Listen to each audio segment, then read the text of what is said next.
Go.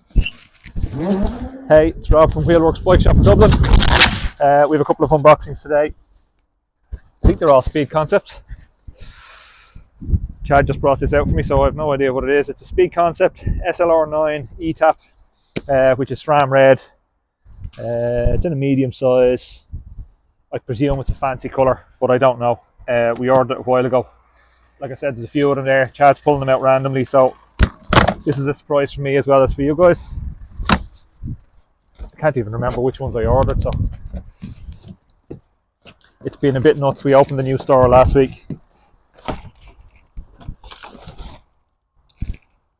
Okay, so this is it's one of the standard Project 1 colours.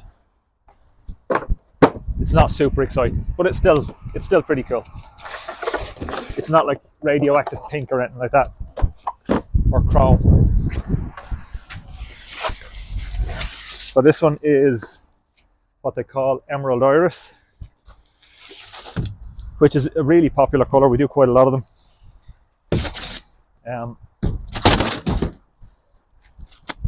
And the Emerald Iris part of it is iris or emerald being green, but it changes colour in the sun. We have a lot of cloud today. Hopefully the sun comes out at some point during us recording, and we'll be able to see it change colour. It'll change colour from green to purple to blue. It's a really nice paint, and that's the bottom half of it. The top half of the bike then is the top half is black. So we'll get it unpacked and go through the spec with you.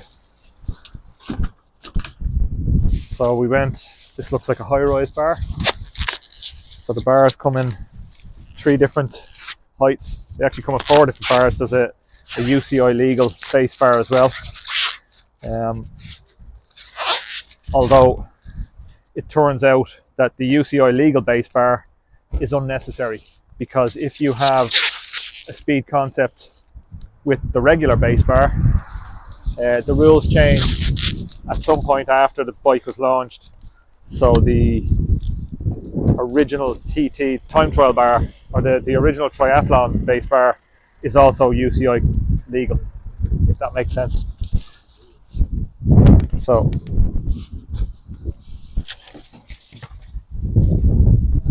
that's a high-rise bar. So it's got quite a steep curve. It's got a high hand position then. So if you're a less flexible rider and you're doing long distance and you want a more comfortable position, you would go with a high-rise bar. You can spec that within the Project 1 customization system. There's no extra cost for changing sizing and components like that. If you're changing from Ultegra to Dura Ace or SRAM Red or something, there'll be a cost difference, but the component sizing and stuff like that is all included, which is a pretty good, it's a big bonus with the Project 1 thing. There's certain items then that you're sort of stuck with. So when the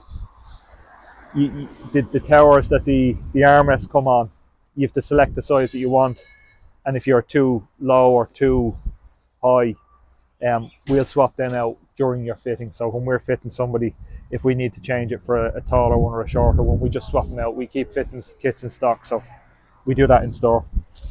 So the fit, ordering the perfect size is less important in that instance. We can fix that during the fit process.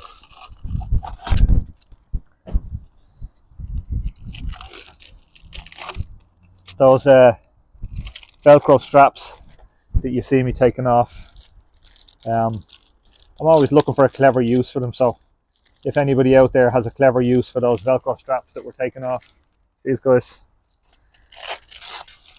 what do you reuse them for? They're good. They're soft Velcro on the inside and then sticky Velcro on the outside. But if you have a clever use, let me know what it is.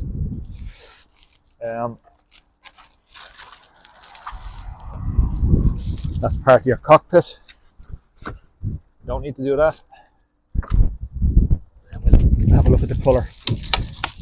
The bit that Ash, my wife, is always waiting for. Just want to see the colour. Take the packaging off so I can see the colour, and then I'm out of there. Okay.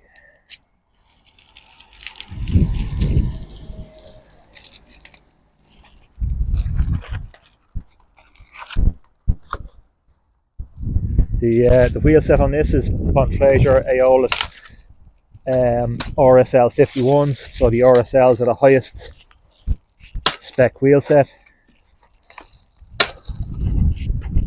and they come in 4 different depths: 51mm, 62mm, 75mm and 37mm. They also come in a different width variation, so the RSL 37 is also available as a wider wheel set for the endurance models and the gravel bikes, and they have a V on the name, so it's a 37V, and they would typically be on the Domani or the Checkpoint or the Checkmate gravel bikes, where you want to run a slightly wider tyre, which works better with a wider rim, internal and external width rim.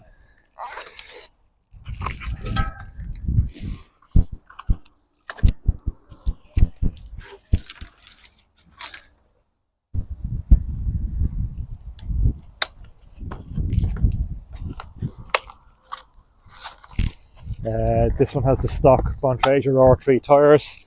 They're one of the first things that I change on every bike that I buy.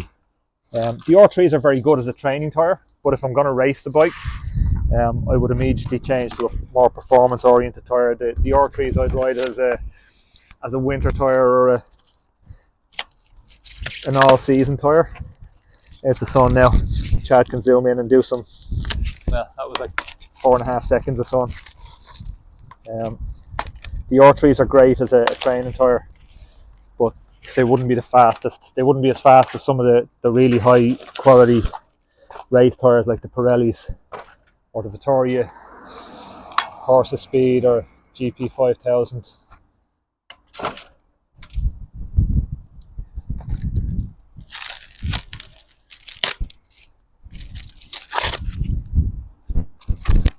think we were talking about the ratio, the difference in the ratio with the red. What a 10 at the back. Yeah, so the SRAM is running, so the rear cassette has 12 speed, and the smallest cog on the rear cassette is a 10.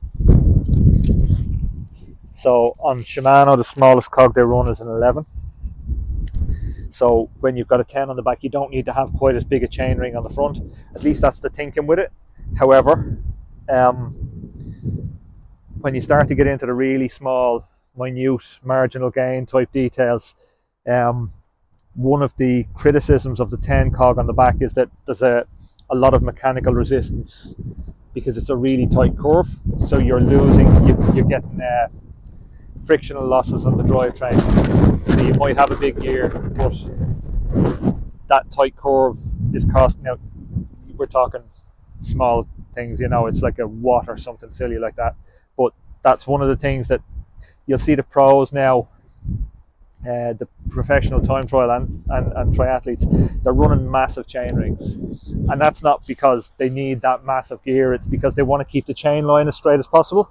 So they want to run the chain from the big chain ring to the middle or the bottom middle part of the cassette and still have a big enough gear for the parts where they need that speed.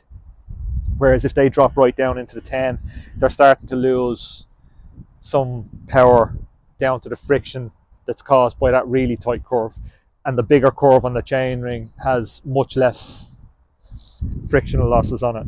So that's my layman's explanation of that. Anyway, we'll give you a quick run through this, and then we're going to grab another one out and see what the other colours are. So the colour is Emerald Iris. It changes colour in the sun, which by the looks of things is going to come out as soon as we stop recording. It's SLR9 eTap. So you have carbon cranks, wireless shifting front and rear, nice carbon cage. The brake levers are carbon. You've got shifting on the bar ends and on the bull horns. You've got internal storage in the frame. So your tube, CO2, mini tool, all fits in there, stores inside the frame. There's a nice aero bottle mounts on the frame down here, or you can run 2 regular bottles.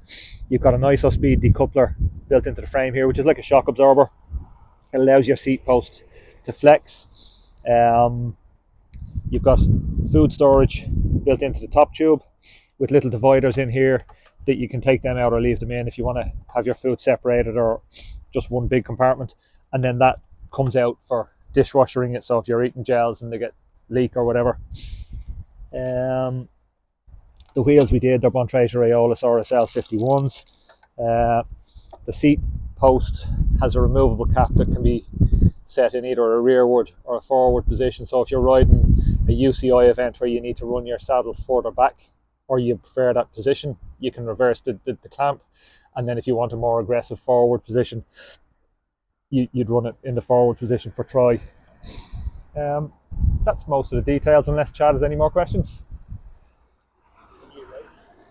It's the previous generation red, not the new group set. So we have a few of them that come in on the previous generation. With the tri bikes, I kept on ordering them with the previous generation red. The price was a bit better, and 90% of group set is almost identical to the previous one. The biggest difference with the new group set is on the road bike, where the hoods are completely different. That's the biggest change. But cassette chain is the same, chain set is the same. I think there's a tiny, it's decals and stuff, like you're talking negligible differences. And there was a decent price difference. So the red bikes are better value at the moment in the previous generation than in the new one. So that's that one.